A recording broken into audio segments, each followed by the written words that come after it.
In this lesson, we're going to examine some other exponential kinds of functions and the derivatives of those, so we can get some ideas about rate of change.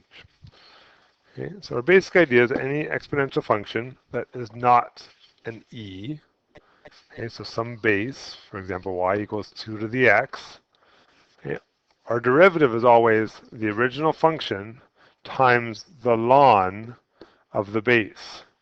So in this case, our derivative would be y prime equals the original function times the ln of 2. Okay. For anything that has a exponent that's more than just the letter x, so some exponent, you have to use the chain rule. So we start off with the original function times the ln of the base times the derivative of the exponent. And so we'll try a few here.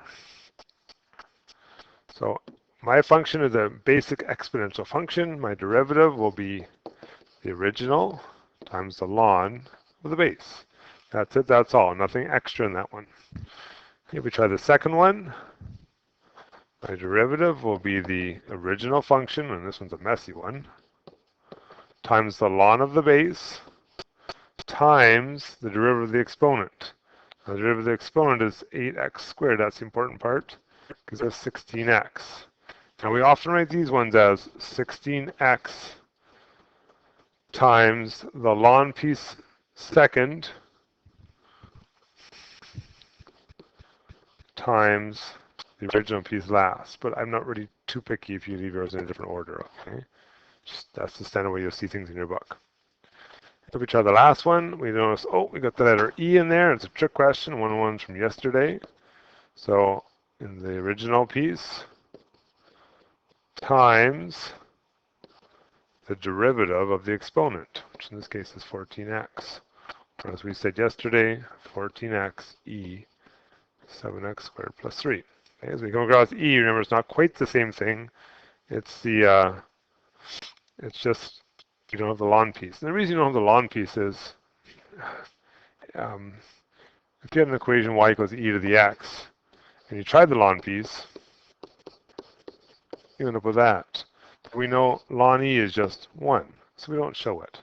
Okay, so really an e function is an exponential function. We just don't talk about the ln part because we know ln of e comes out to 1. Okay, let's try some more. Okay, most of these are just exponential things. So what are we going to do here? Our derivative. Well, our derivative, if it wasn't for the 300, we'd have just 2x to the 5 times the ln of 2 times 1/5. Well, having a constant out front means you can keep that constant out front. Okay, it goes like that. Now we often simplify these by multiplying that constant with the fraction at the end, or the whole number at the end, as the case may be. And we'll get 60 ln 2 times 2 to the x over 5. Okay, try the next one. Y prime, I notice we've got a two functions here. We've got sort of f and g, so we've got to use our product rule.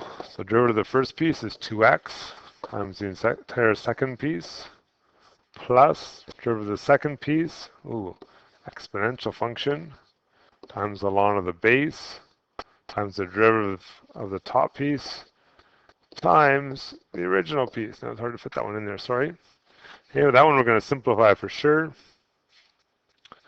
Okay, so just to rewrite this over here. So 2 to the x, 3 to the x cubed, just so we can see it. Plus on this side we've got 3x4 times the ln of 3 times 3x to the 3. And we often common factor these ones, and you might notice that we have a common 3x3 times and also an x. So we can common factor those out. We'll get a 2 plus a 3x cubed times the ln 3. Here, common factors were the x and all of that, one of the x's and all of that. And these can get pretty messy, as you can see. Okay, we'll try one more. Find the derivative of this lovely function. It looks like a quotient rule kind of question. We know this really means e to the x to the 1/2 over x squared. Or if it makes it a little bit easier, a power to a power means we can go e to the x over 2 over x squared. So our derivative of the top piece will be e to the x over 2 times the derivative, which is 1/2, times the entire bottom, minus derivative of the bottom, which is 2x, times the entire top, over the bottom, squared. Okay, we want to simplify these ones if we can, so it's common factor. We got x e to the x over 2 as a common factor. Right, so I'm going to take out one of these and one of these. I'll be left with a 1/2 and an x minus, on the other side I got a 2 because I took out again the x and the e to the x over 2. On the bottom we've got x to the 4.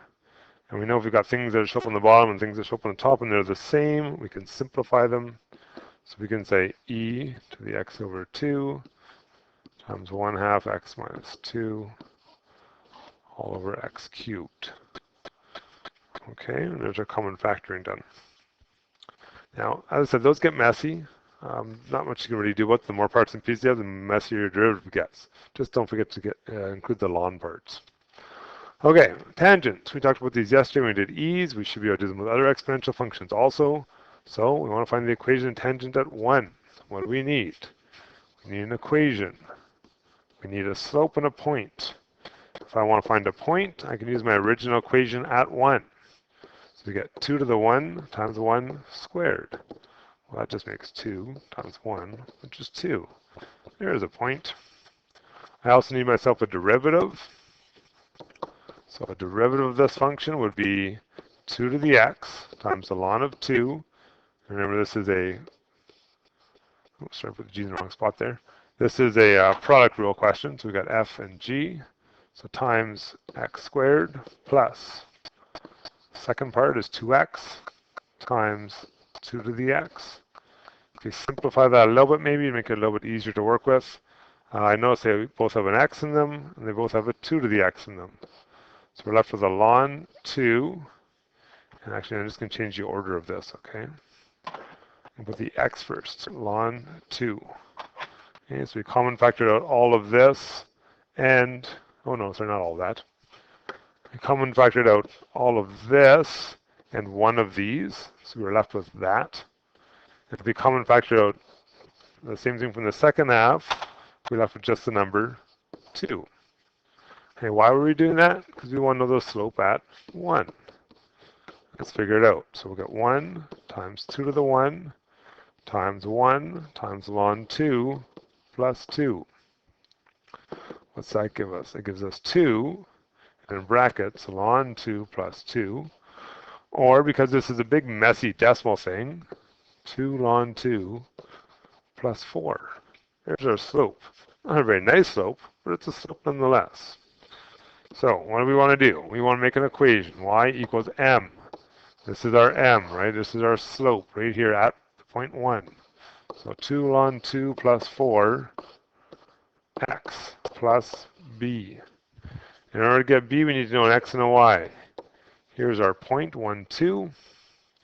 So y is 2, and 2 ln 2 plus 4 times 1 plus b. Let's solve this. Nice thing is when you times it by 1, it doesn't really do anything. All right, we're going to rearrange this. So we'll get 2 minus 2 ln 2 minus 4 equals b. Or in other words, negative 2 ln 2 minus 2 is b. So the equation for this messy tangent at the point 1 would be y equals m. We said m was that entire messy slope of 2 ln 2 plus 4, x plus b. And b is minus 2 ln 2 minus 2. Okay, there's an equation for a tangent. As I said, not a very nice equation, but it's an exact equation, which is kind of our objective here, instead of having to do with big long decimals over and over again. Exponential functions, why do we like them? Well, we use them all the time, right? Growth and decay, radioactive decay, we got bacteria that's growing, we've got money problems, we've got population things. We should be able to solve these. And a derivative is really handy for solving these because we can figure what's happening at certain times based on the rate of growth.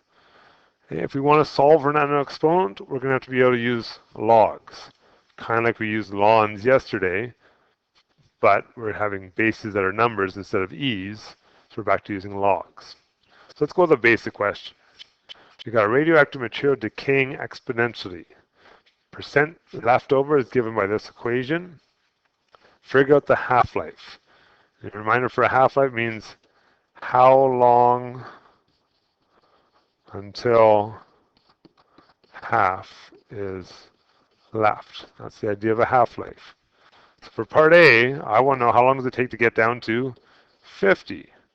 We started at 100. That was our initial value. So half of that would be 50. Here's my equation. I want to solve this. Here's where logs are useful. To use logs, we need to have one number on each side. So we need to start off by dividing out the 100. So we end up with 0.5 equals 1.2 to the negative t. We can then take the log of each side. And we know based on exponent rules, or log rules I should say, that we can bring that exponent down. So to solve this, we're going to end up with negative t on one side and log 0.5 divided by the log of 1.2 on the other side. And if we punch that into our calculator, we should end up with, and it's on your calculator would be a negative, right? Because this should be a negative. Our answer is a negative. So we can switch sides. And t should come out to 3.8 years on approximation. Okay.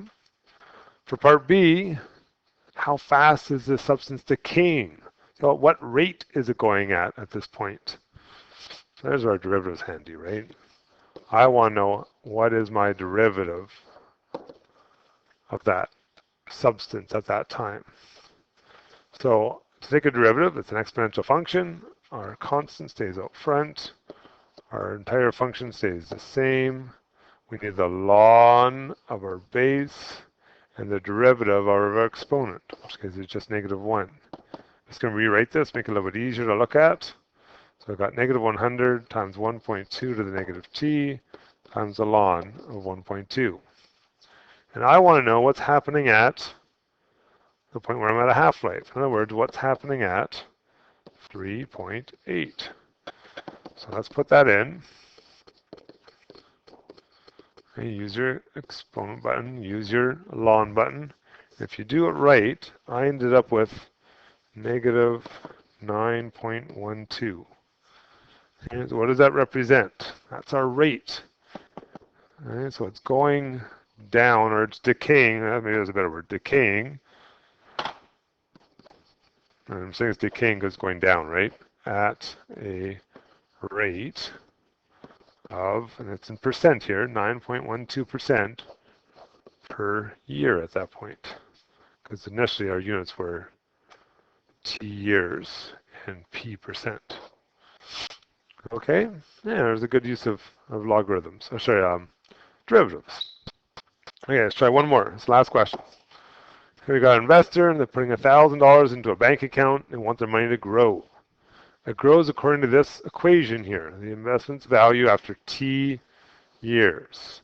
Can we find the value of the account after 5 years? Well, sure we can. That's A at 5. So 1,000 times 2 to the 5/9. Okay, put in your calculator, and you should end up with 1469.73. Make sure you go dollars and cents. It's money. And part B, how long will it take to triple? Well, to triple, it needs to reach 3,000. So let's figure it out. Here's my equation. Right, I want to solve this using logs, so I need to divide both sides by 1,000. I'll end up with 3 on the left. I need to take the log of each side. And I'm going to cheat here because I know what happens. I get this. Right, the exponent comes down in front. And then to get my t, I'm going to have to take log of 3 divided by log of 2. And since that's t over 9, that means that t will be 9 times whatever I get there, right? So I can put that all into my calculator, and hopefully, if we do it right, we end up with 14.26 years. Okay, so take almost 15 years for that money to triple, according to the investment we picked. And I want to find the rate at which the investment is growing at this point. Oh, there's that word rate again. That's a derivative. So our derivative, we know we're going to get 1,000.